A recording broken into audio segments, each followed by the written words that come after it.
Hello and welcome to the OverShadow ShadowCast with your host Thomas Anderson and Abigail Moat, Tech Wizard. Yes. Monday I'm actually going to get a wand. I'm going to have written Tech Wizard on it. Or a staff. No, I want a wand. That's a pretty big wand to have Tech Wizard written into You can it. have it little wand. Little writing. Little writing. Okay. Not everything has to be massive. Right, okay, I understand. I would go with a staff because then you can use it like a Well, stave. I'm not you. I'm an individual. I'm a strong, independent woman. I can make up my own bloomin' decisions. Indeed. And that was not a swear word, so we can keep that in. But I was simply voicing what I would do, not telling you what to do. Yeah, well, you somehow have this amazing ability to say what you would do and make it sound like it's something a person should do. Yes, I do have an amazing ability. Thank you very much. Truly self-absorbed. I can't be truly self-absorbed No, if you I'm are. asking you what you would do. No, you are. Okay. Brian, comment, am I telling the truth there? Please. Right, okay, so after Brian has said yes or no to that question, and I'm not saying anything, I'm not saying that there will be consequences, but what have you been playing? I have been still playing Halo 2, Mm-hmm. but I have found that because I'm on mission, what is it? Grave Mind now, which I think is mission 11. 11, oh, I think 10 or 11. I can't really remember. okay. But so we're progressing further into the game, and I found this has been a bit trickier than the first 8 missions. Mainly because I've now forgotten how I completed these missions. Yeah. I think half the time it's pure luck with me. There will be an element of luck when you're trying to get through something the first time, you know? There's a really annoying bit, and we were just talking about it. I'm not going to spoil it, but it's a bit like you're in a room and there's enemies, and I defeated the first wave, and then I forgot there was a second wave. And that really annoyed me, and I got stuck on that for a long time. And then I was like, yay, second wave. Oh, wait, there's a third wave. Yeah. So it was like 3 waves, and it was just a constant thing. But then there's a part after that, which I was able to go through a lot quicker than the first time. There's certain things I'm able to do quicker than the first time, and then other things which I think I'm just going to be stuck on until I learn a more strategist way of doing it. A better strategy of how to do it. I believe the word you're looking for is Strategic. strategic or strategize or strategy or that sort of thing. I liked my word. Strategist. Strategariist. Sagittarius. Mm-hmm. Bit like a Sagittarius. Sagittarius. I can't say things properly. No, not right now. That's why Halo is such a good game for you, because it's a small word. Yeah, Easier pretty for much. you to say. So basically what you're saying is that a mixture of the gameplay difficulty and the length of time since you completed those later missions means that you're getting waylaid at points. Yeah. Which I can see why that would happen, because the challenge is subtly different as you go through the game. If memory serves, vehicle missions... I'm better with the vehicles now. Aye, but vehicle missions are a lot less present. I did have there was this horrible moment where I'm in a new type of vehicle that I've not been in before, like in the previous game. Aye. I don't want to spoil it for what it is. Yeah. And it just kept glitching. The guy on the back just would not shoot at anything, so I kept dying. I had to literally restart the game. Did that fix it? Yes and no. I eventually had to just deal with the fact I tried being the person doing the shooting, and that I just kept dying because obviously I can't control where the vehicle's going. Yeah. Yeah, it is good that they can drive now, but they're not anywhere near as good as a human driver. Do you want me to tell you which part it is? I'll try and describe it without giving it away. No, because that would just be for me. Okay. People at home wouldn't necessarily... The person at home wouldn't necessarily understand. The one person. Brian Hi, is Brian. not going to understand. He will. He's played Halo. Has he not? He's not played that in years, and he only ever played it with me. I don't think he played Halo 2. I don't know. I genuinely don't know. I thought you told me he had. Halo 1. No, I thought you had told me he had gone through all of them. He's played Reach. He played the first half of 4. He had a bad glitch which meant he was going to have to redo a mission, and he just went, no, I'm not, and put the controller down, didn't play it anymore, and he's not played 5. He's played through 3 with me. He might have played through 2 with me. He's definitely played through 1 with me. I'm not entirely sure he would actually understand where you were, because I don't know if he's played it. Okay. But on you go. Describe it was to a me. bit with the new vehicle, and there's a part with like crab-like things that can lift you up. Oh, right. So it's a right. Okay. And then they have the things. Yeah, I understand. So it was that bit, and then you Oh also no, I have get that it. Yeah, things. yeah, I get it. That's the technical term. That. No, I understand exactly where you are, and I get why that would be a problem, especially if the gunner wasn't shooting. Yeah. Eventually, I just sort of didn't really care if they survived or not. I just kept aiming them towards what they needed to do, and if to the point where I decided I'm just going to get in a ghost. And just do it that way. Here's a question for you. Is it possible you were too far away? No, because as soon as I got anywhere near the crabby thing, I just died. It would lift me up and just squash us. Right. Okay. So yeah, that's so. But I got through that, but then there was other parts where I kind of just kept getting. Because it's been such a long time since I played that part, I couldn't remember what to do. Because the beginning of it's kind of you understand what to do. But here, it's a lot of the kind of same stuff you did in the first game, but then as it progresses, obviously it changes quite drastically. So that's the parts I was I found difficult. Uh-huh. Yeah. No, yeah, I can see why that would happen. Have you been sticking to the using dual wielding a bit more? Yeah. Mainly the needlers. Yeah, because I'm pretty certain that was. That's the only way I can defeat the brutes. Yeah, I think that is also the reason that they took it out and haven't ever put it back in.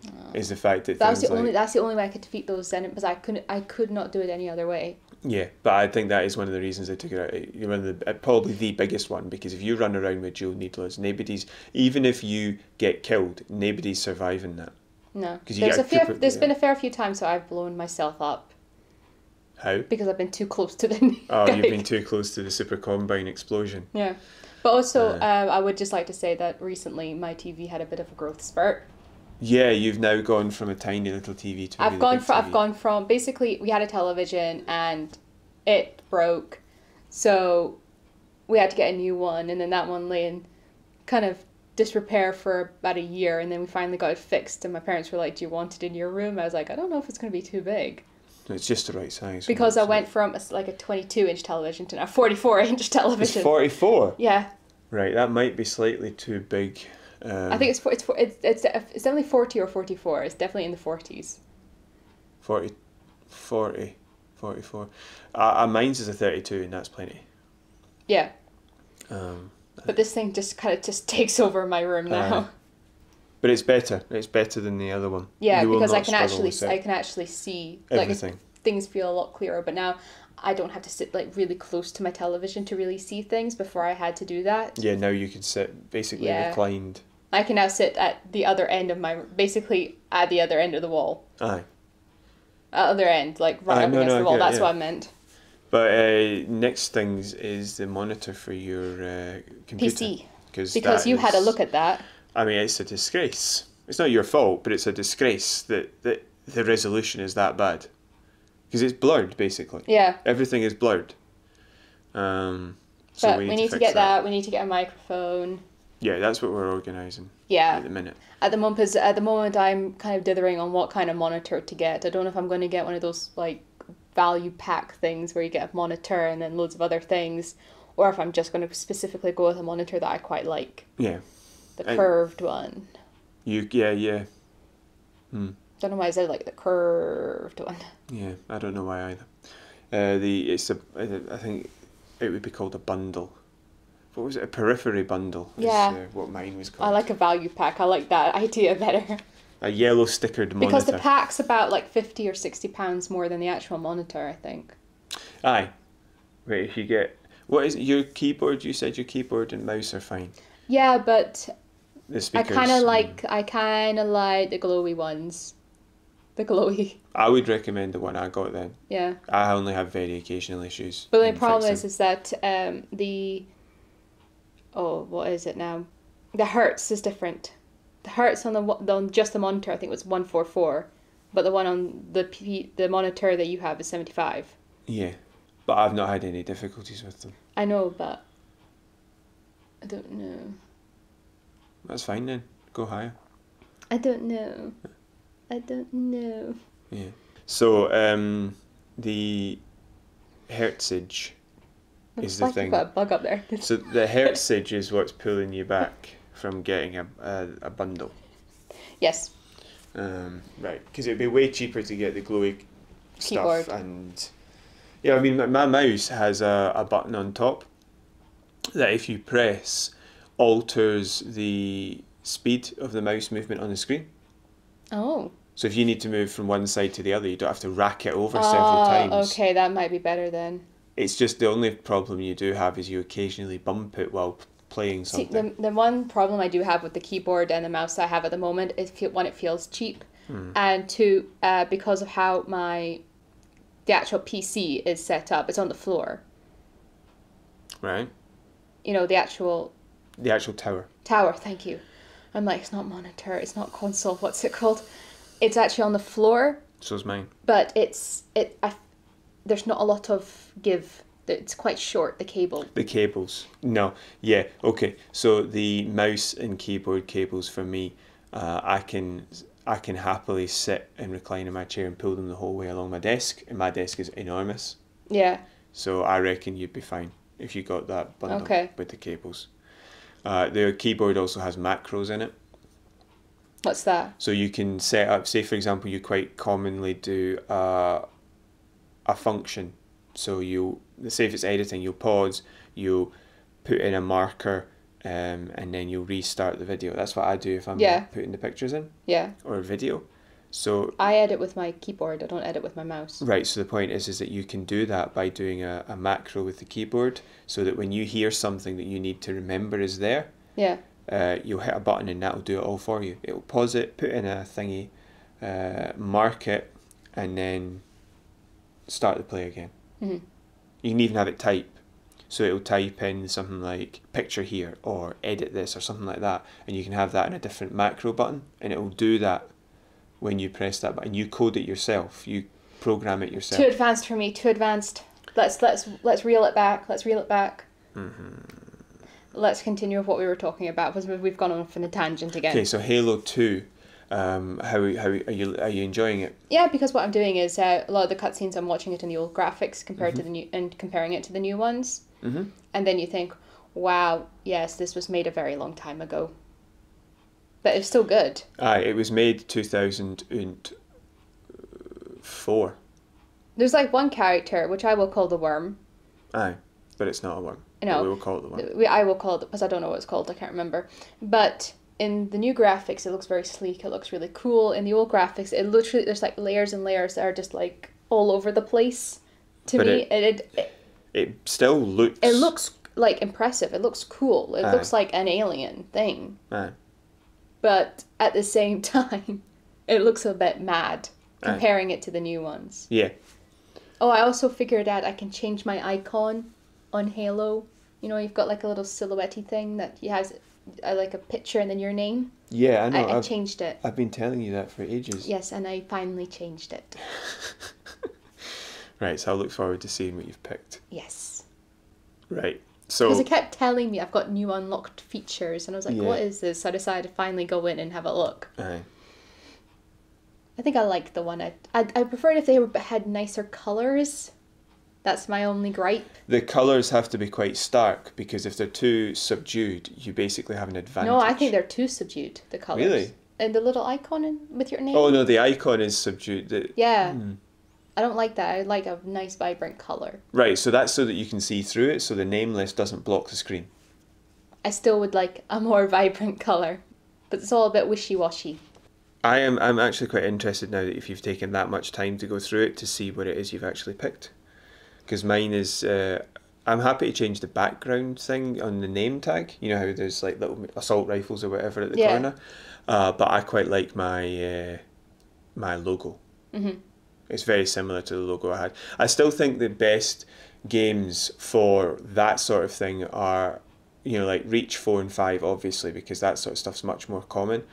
But I think Halo 2 was the first one that really got me interested in customizing, because you could pick as an emblem for yourself and armor color. And I really enjoyed that. Cool. Indeed you. So anyway, that's what I've been playing. Okay, so I have been playing some more Empire. I have to say that's just ticking through now, trying to finish my conquests before I run out of time. The war against Poland and Lithuania that I spoke of previously is going extremely well, because they keep throwing massive armies at me and I keep wiping them out with very few losses. So we're talking about, like 400 or 500 lost, and I take out like 2,000, 2,000 or 3,000. The best ones obviously are bridge battles or river crossing battles, where you're on one side and they're on the other, and they feel the need to walk across. So I just set up my cannon and infantry at the edge of the bridge or crossing, and then they come across and get minced. Because I've got canister shot, which means that a full volley from cannon can take out half of an infantry unit. But if you've got like 8 infantry units crossing one little area, it'll take out half of a couple of units. Yeah. So if I've got 2 or 3 or 4 divisions or regiments of artillery firing canister shot, each volley will take out like 100 people, if not 2. And then what happens is the infantry then open up on what's left. Yeah, because I didn't actually realize just how much you actually liked war games and things like that. Because the other day you were telling me that about how much you like war, not so much war, but like army strategies and things like this. Strategy games. Because we were looking at a big picture of what was it? Not an army. It was an army, but it was a regiment. Thank you. Of Romans. A Roman legion regiment. That legion, that's what I was thinking of. And I was very upset that they didn't have any military warfare, because military warfare is either angled towards Second and First World War, which doesn't really interest me that much because they go on about the battles a lot less, or the military history is these are the weapons that we found in this location. I'm like, right, that's fascinating and stuff, but you need to balance it. We were at a museum. Yeah. You need to balance it with some actual combat stuff. I found it like a little lackluster as well. I found it quite boring. That thing that we went to go and see was awful. Yeah. That was... I can't believe I paid £12 to go see that. That was worth about 5. That was worth nothing. No, I think 5, and I get it. 12, what? Can I just say, right, I went to an exhibit at the V&A. This was at the museum in Edinburgh, the National History Museum. Aye, it was rubbish. And they've been playing it up as this big exhibit. Just to clarify, that was national history, not natural history. That's what I say. It just sounded a bit confusing. Sorry, national history. Yeah. And it was on the T-Rex, Tyrannosaurus. Aye. And it was literally one big room, and it had 4 skeletons, and then a couple of models, and then like a video thing. And that was it. And that cost £12. Aye. For me. And then £9 for you because he's a student. Aye. I went to an exhibit at the V&A. Mm-hmm. And I'm not joking. It was 4 or 5 massive rooms. Like massive rooms. Like I'm not like tall with everything. And it was spectacular. And that cost like £16. Aye. Worth the money for that one. It wasn't on the same exhibit though. I went to see a gaming exhibit. I wanted to go and see that one, but I couldn't fit it in with uni. Well, if it comes up again, I'll let you know. Aye, because I want to see it. But what was utterly ridiculous about that one was it was worth about a £5, and they were charging people £12. Yeah. It was one room. It was just one room. They tried to make it look like 2 or 3 by like putting in strategic dividers, but it was one room. Yeah. Like, yes, but can I just say something? They've had that, there is an actual T-Rex skeleton in the museum. Because I went there before when there wasn't an exhibit on, and it was just literally just in one of the rooms. And you could see this T-Rex exhibit. You could see it. It was amazing to look at. Yeah. It's because they've now got... How many T-Rexes did they actually have on display? In the actual... exhibit that we went to go and see. There was the big one, like 3 smaller ones, and then 1 teeny tiny one. So And then there was 2 in the back that were small, that were kind of like more of the progression of a chicken. I don't know. They weren't. They were part of it, because they had bones that were missing that were like fluorescent green, like just before you leave. Those are the last 2 things. Yeah. Along with a chicken skeleton. Yes. But those weren't green because they were missing. They were green because they were trying to show you that the hip bones of Tyrannosaurus Rex or Raptor are actually very similar to the hip bone of a chicken. Okay. That's right. Like the idea is that the common day chicken is actually an ex-dinosaur. Yeah. The T-Rex, the actual big one, was quite impressive as we stood under the head and looked up through the jaw. We looked up underneath. That was freaky. Up into the skull. And we had a massive debate over what was a kneecap and what wasn't. Yeah, because I tried to explain, no, the leg's in different positions, so it won't look the same as the other one. And you kept saying, no, it doesn't have. It's like, no, it's bent backwards. I still think that kneecap was smaller than the other one, though. Well, we'll have to pay the £12 again to get it back in to check it out. But I agree that it was mostly the fact it was in a different position. Yeah. But it was fun because we had a look at a massive clock, CLOCK. Yeah. CL0CK. That was pretty cool though, because I'd seen it before, but you hadn't. No, that was interesting. And I had a look around the different toys. That was made for the Millennium. We also went to the vaccine.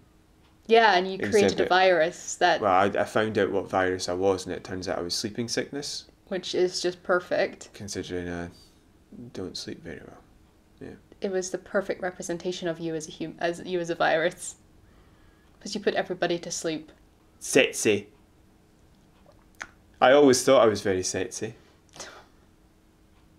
The sexy fly is what gives you. I know what it is. I was telling people at the other end. Sounded like you were just telling me there, because you thought I was just that dumb. I sort of Well, now you've insulted anybody at home that doesn't know.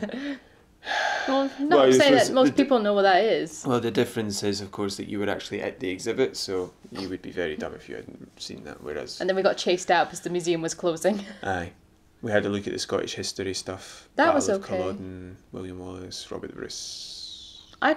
Some of the Scottish history is the best stuff they have, in my opinion. They had that gigantic sword. It was like 7 foot.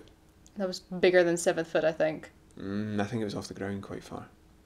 Here we go again in the museum. I was like, I think that would be about your height. And like, no, I'm taller. I never said I'm longer than the blade. No, I'm talking about when we looked at that naval uniform. Oh yeah, because I would be taller than the naval uniform. Yes. Just everything I commented on, I was wrong. Right, yeah, so I've been playing Empire Total War, and Poland, Lithuania they're sort of starting to lose, they're starting to lose ground now.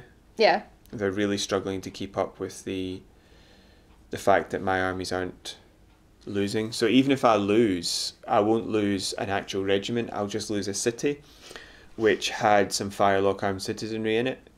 But I'm very, very good at using them very well. So I will take out 200, 300, 400 of the opposition. Yeah. And then because they can't repair, there's a bug in the game that stops them repairing their units, or they just choose not to, they build new ones. It means that the armies at their front line are weakening over and over. Like I've started to see cities past the front line that are empty of troops because they've been pushing everybody forward. Yeah. So they might replace those units at the back with, the ones they lose at the front, they'll replace them at the back, but they aren't being marched forward yet. So the army that I'm fighting, the armies that I'm fighting are getting smaller and smaller, and it's getting to a point now where their armies aren't large enough to actually take some cities, because there's no way one of their armies could take Paris. No. Because I've got like 12 units of Firelock armed citizenry. That's entirely dependent on the size of the city and how much the city likes being part of your empire. And I've had Paris for like 40 years now, so they're very happy with it. But the Netherlands, Denmark, Amsterdam is the same size as city-ish. It's a big city, but I don't have as many Firelock armed citizenry in it because I keep losing them. They keep coming and taking it back from me. But what's good about that is they have to march past my front line to do that. So I then just turn around, annihilate that army, and then I can turn back. I've also lost a couple of cities strategically in Italy, so that because the Alps cuts off access. Yeah. You have to go through. Oh, jeez, what's happening with me? You have to either go round or you have to go through a specific gap in the Alps. So one army posted at that gap, stopped any reinforcements coming through, and then I wiped out what they'd left behind. Because I dropped an army off from Africa in Italy and just marched north. I think that's actually what we did in World War Two. And I marched north and wiped everything out. So they lost a couple of armies trying to do that. And then I went east, which is towards them, and the army that was holding that gap went north, and so they're losing ground because they can't beat me at any point. They massively outnumber me, but they're not able to actually win any battles against my actual armies.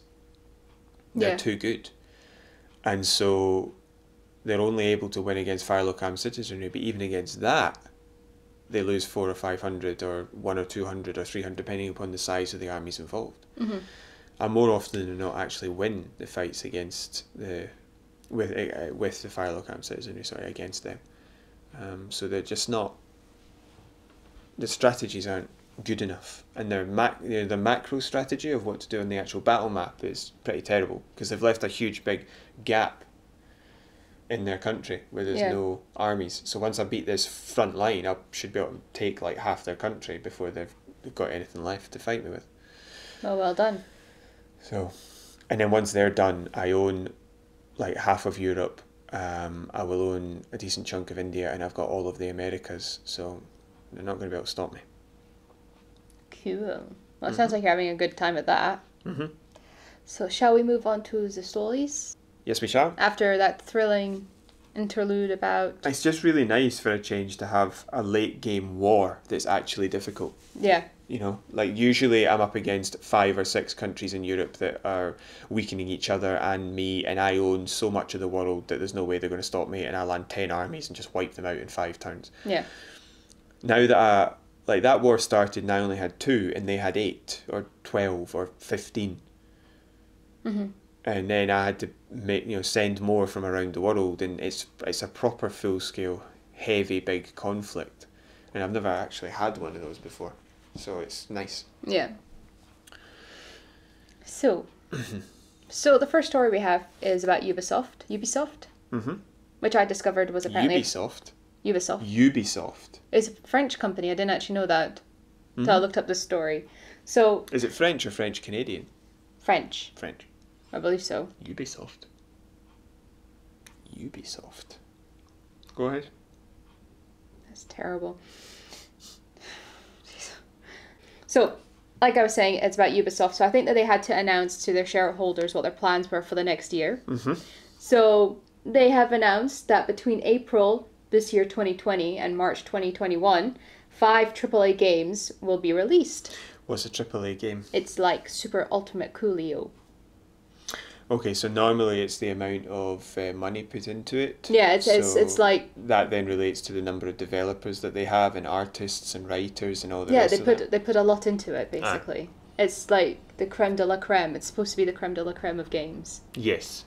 That's what I meant. So, like, I think... Super cool. Empire Total War would be AAA, I think. Maybe. What I think of what I've been playing. But something like Subnautica is not AAA. No. It's quality as well. Like, you can look at the quality of something and see that it's not AAA. Aye, the quality of things like the graphics are usually the giveaway. How complex the game mechanics are is normally the giveaway. It's a bit like watching a blockbuster compared to a student movie. A bit like that. If you're talking about games I've still to complete, you would compare something like Subnautica with Fallout 4. Yeah. Fallout 4 is the AAA, and Subnautica's got less money. So anyway, so it has actually been confirmed, because a lot of people were speculating what it could be. The first 3 games that have been confirmed are Watch Dogs Legion, Gods and Monsters, and Rainbow Siege. I keep wanting to say Siege. 6. Rainbow Six Quarantine. So hold on, that's not an expansion for Rainbow Six Siege? Or is it an expansion for Rainbow I don't know, but it just said it said 5 AAA games, and these were the first 3 that they've confirmed. Okay. So, and like I was saying, 6 Quarantine, and it has also been rumored that the other 2 are going to be one will be the new Far Cry game and the Assassin's Creed game. Mm-hmm. So those are the two that are rumored that are going to be within these 5 AAA games. Okay, so I have a piece of information here from what I can tell. Yeah. This is just what I quickly looked up online. Is that Quarantine is a brand new game. Yeah. It's not an expansion for Siege. Now, Siege will probably keep going. Yeah. Because Siege has become a thing now. Yeah. But this is a different game as well. Yeah. So, and it's being reported that the first 3 will launch between October and December this year, 2020, and that the other 2 will be released between January and March 2021. Okay. Do you know anything about those games?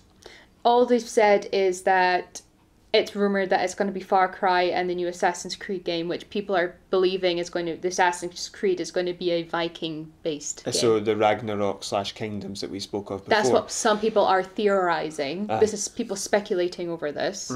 But they have, to the best of my knowledge, Ubisoft still have not confirmed what the other 2 are going to be. Right, so we're not speculating that the next Assassin's Creed game is a Viking game. We're speculating as to whether or not it's one of the released ones. Yeah. Got you.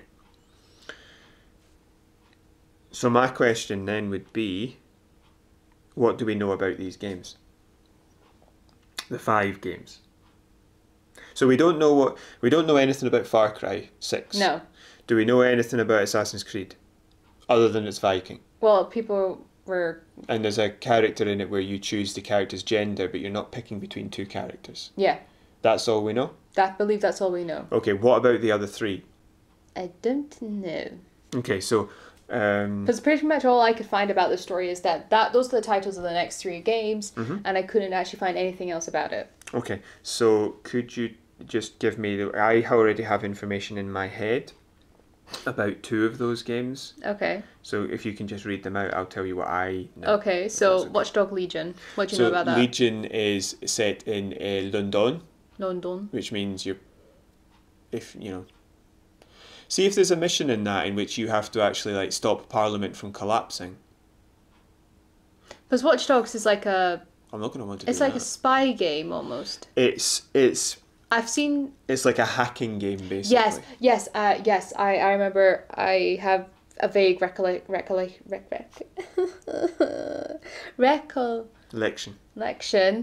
of people playing Watch Dog. And you use your phone to hack into things. Yes. So there's Watch Dogs where you were in New York. The second one you were in San Francisco or LA or something like that. Yeah. This one's London. Yeah. London. And apparently you can not only hack things, but you can transfer into different people. But you can hack people. I don't like this. Yeah, that's very strange. No. I don't like that either. I want a central character. I don't want to be pinging between different people. No, it's just the concept of that freaks me out. The thing is, I might have been misunderstood. Misunderstanding. It could be that you just can go anybody you want. Yeah. But it sounded like a bigger thing than just a character creator. Yeah. Or that there are dozens of different characters you can go. It sounded like a different thing. The second thing, sorry, what was the second game? Gods and Monsters. Gods and Monsters. So I had to look this one up. It's not based on Greek mythology. Yes. Ancient mythological Greece. Monsters roam the earth, and gods and goddesses rule Olympus. They've got some of the best monsters, though. They've got some pretty good monsters, yeah. You've still not read Lore of Olympus yet, have you? On Webtoon. No, it's very difficult to coincide having time to read it with you sending me a message reminding me to read it. I seem to get the message when I can't, and then when I can do it, I'm sitting there going, what is it she wanted me to do again? Right. Lore of Olympus.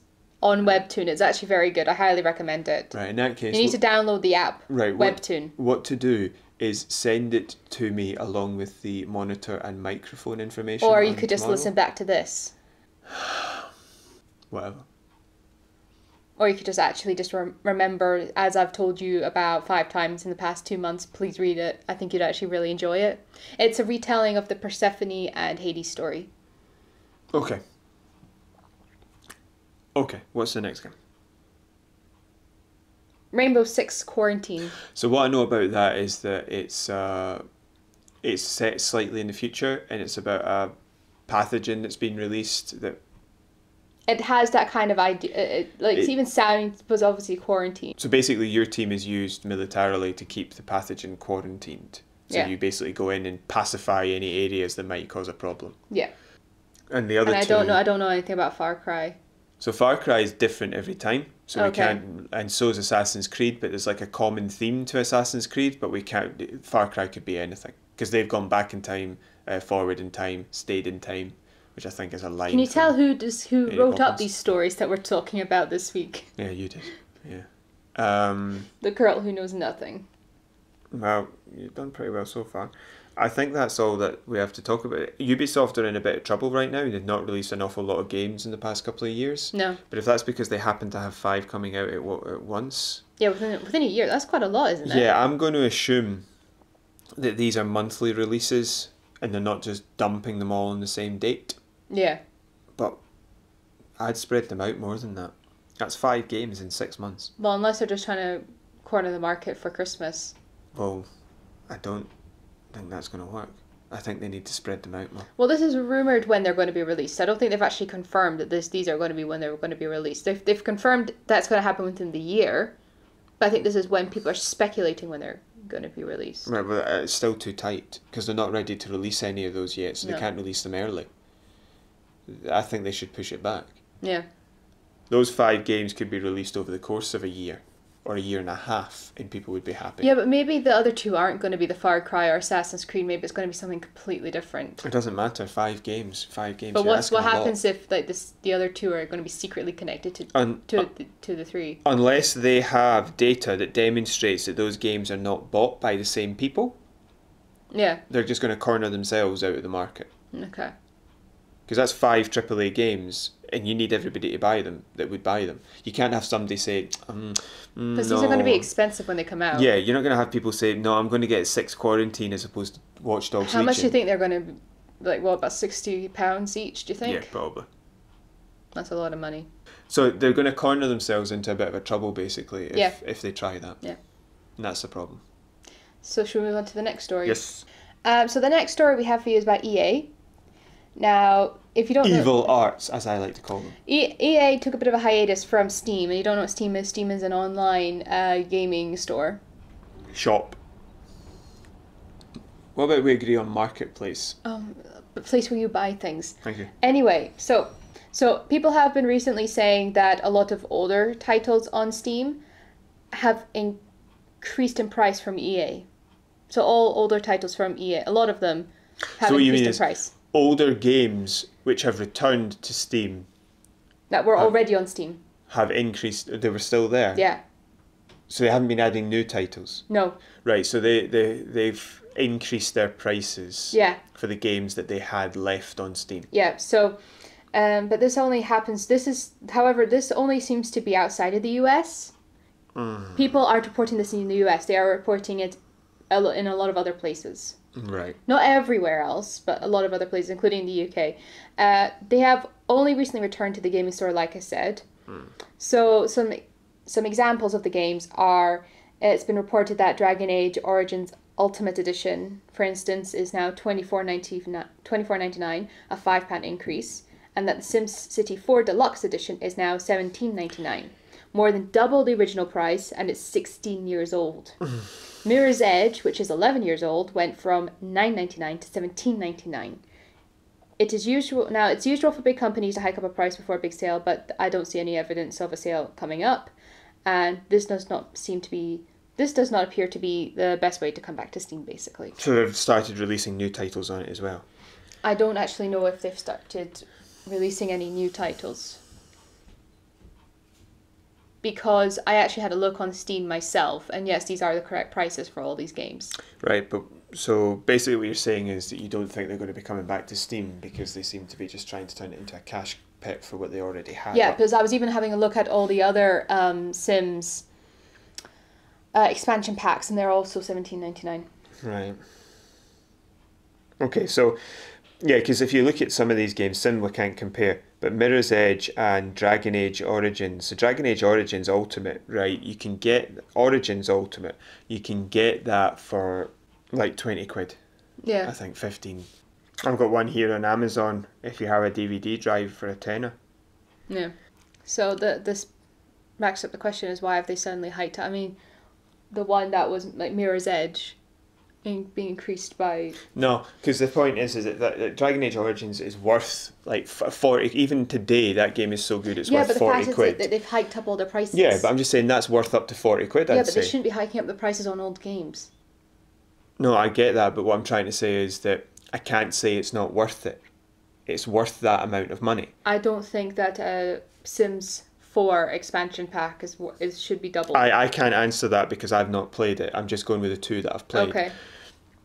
Mirror's Edge is an awful lot of fun, but it's not worth 18 quid because it's a very simple, basic game. And it's also 11 years old. Exactly. A tenner, yes. A fiver, probably a bit more accurate in today's, 6 or 7 quid even, because it's a very basic game, but not 18. No. That's just not worth it. So basically it's just a bit of a cash grab. It is. Nobody's happy with it. People are quite annoyed by this. Yeah, and there's a part of me that thinks that this might be them just trying to turn Steam into a cash cow. If you don't buy on Origins, you have to pay more on Steam. Yeah. And so either they get more money or they get more people on Origins. I've not checked Origins. I tried to log into my Origins account last night. It wasn't letting me. I think it's just because I forgot my password and I was quite late and I didn't There's have also the the energy fact to go that in. Origins does have the occasional habit of deleting all your information. Yeah, no, it's just because I can't remember my password. Dragon Age Origins is the... Yep, there we go. Let's get the game. Where's the price? Why is it not? Right, hold on. Let me just try and see if I can find a price here. So what I've done is I've looked it up on, like as I said, on Steam, 25 quid, right? Yeah. So I've looked it up on Origins to see if there's a price difference. So not showing you the price? It's not showing me the price, which is strange, no? Yes. So the game is in parts of this game at least are included with Basic or Premier. Let's purchase as a gift. Ultimate Edition, 15 quid. Yeah. So what they've done is they're trying to force people towards getting Origins because you save a tenner. Yeah. That's what's happening here. Let's look up Mirror's Edge, right? Mirror's Edge, 2009, included in Basic and Premier. Get the game, $4.25. Wow. They've hiked the prices to force people into getting Origins. I already had Origins, so to me it's not that big of a deal, but it's annoying if I've got... I wouldn't play anything on Origins after the stories we've talked about. Yeah. Thousands of pounds, dollars worth of content being lost to certain people's profiles because they can't manage them properly. I wouldn't go anywhere near them with a bilge pool. So the last story we have for you is just a little bit of... Can I ask for a conclusion from you on that story, whether they seem to be either trying to make a bit of money if people won't change or pushing people towards their service? I think they're pushing towards people...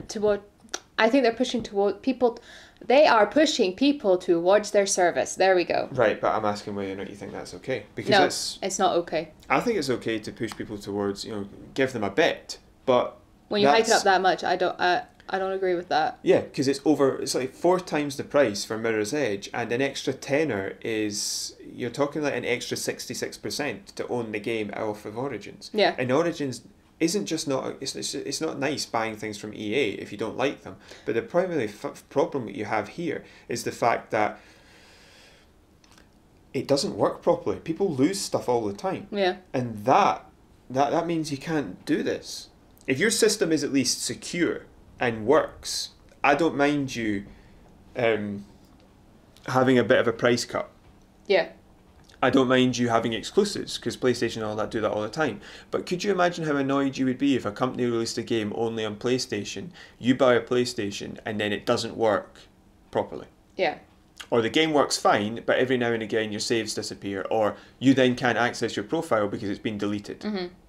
No, that would annoy me tremendously. You'd pay the extra couple of quid or $5 to play it not 66%, not 400%. Yeah. Or 300%, sorry. Extra to be able to play it. That doesn't make sense. It's just EA doing what they do with a lot of things now, which is not do it properly and expect people to still pay for it. So the last story we have for you today is about Xbox, or more specifically, the head of gaming at Microsoft, Philip Spencer. Mm-hmm. Now he's come out to say that he now sees Google and Amazon as main rivals and no longer Sony or Nintendo, which I was like, oh, that's interesting. I don't think that's an insult to Sony or Nintendo. I don't think it's an insult, and can I explain why? Yes, go ahead. So this is due to their cloud computing infrastructure, Google and Amazon's one. Yeah. Cloud gaming, if you don't know, is where a player does not need to buy a console or physical copies of a game. They can be streamed to a tablet, mobile, or TV. You don't even do you buy a digital copy or do you rent it if you're streaming?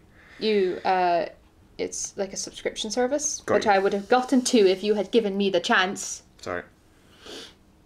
It's my story. Yeah, sorry. However, you do need a fast and stable connection to be able to use cloud gaming, something which not many people have. It is normally a monthly subscription service, which some may not be able to afford. And even Mr. Spencer said that in the past, basically in November, that it would be many years before cloud gaming would be mainstream. Just to clarify, stable connection means? It's basically a connection that will not fault. No. What connection? Internet connection. There you go. Sorry. Fast and stable internet connection. Mm-hmm. Okay, that's good. Oh, that went a wee bit teachery there, didn't it? Excellent work, well done. You said that you agree. Tell me why. That you agree with me and him, but that it's not an insult.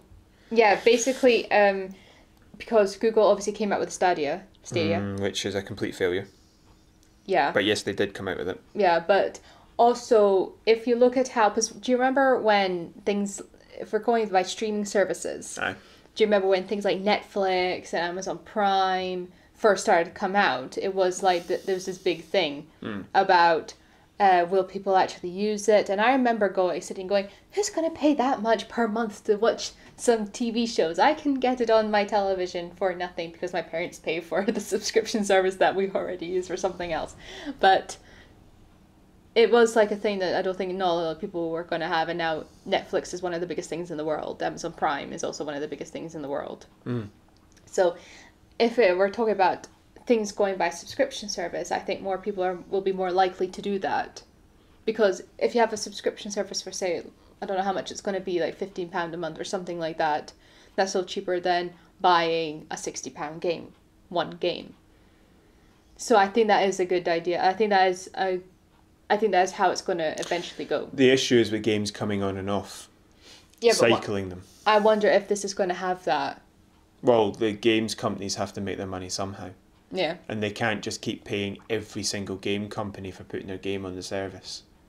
Yeah. So it most likely would be a subscription combined with paying for the game independently.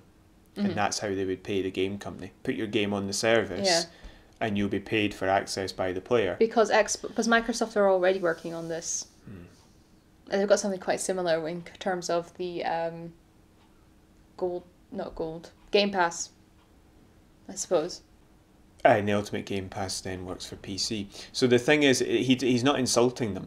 It's just that they're going down the route of subscription services with games, downloading them. I don't think they'd necessarily force streaming. I think downloads would be an option. Yeah. And that's not what the other two are doing. No. And that's why they're not viewing them that way. And it's not an insult. Because if you look at financially, not everybody can afford a games console. But some consoles are very expensive. Right, but there will be a tranche of players who can and want one. Yeah, I'm saying there will be people out there who won't be able to afford that. Mm-hmm. No, I know, but will those people necessarily, no offence, might be able to afford a tablet, laptop, or computer or phone that can play most them? People have it, yeah, but they say that they can stream it on a television. It'd be a smart TV. And most households have a tablet of some description now. A good chunk of them do. Yeah, but we're talking about the people who can't afford a console. Yeah. But what I'm saying is... The other people have one. This service, I think, will be primarily aimed at people who are bit part gamers. Yeah. So they don't have to pay for a console, they can just pay the subscription and play what they feel like. Hardcore gamers need that hardware. you know? Yeah. We can't play the games we want to off of a TV or a phone. We need something much more powerful. Mm-hmm. So they'll still have to come out with something for that. Yeah. But they'll be angling differently, whereas the other two will still be angling towards non-subscription services. So more traditional forms of gaming. Yes. Though they will have something similar because they'll want backwards compatibility for their excellent previous games, you know? Like all the Final Fantasies for PlayStation, you know, from 7 onwards. Because before that they were Nintendo games. Mm-hmm. You know, Nintendo really should have some way of playing things like Ocarina of Time. I'd like to play that one day. Yeah, Super Mario N64 game, you know, that sort of stuff. You should have the ability to play that because those games were, like, they are classics. Mm-hmm. But he's not insulting Nintendo and Sony. He's just saying we're aimed differently, so we're not actually directly competing anymore. Yeah.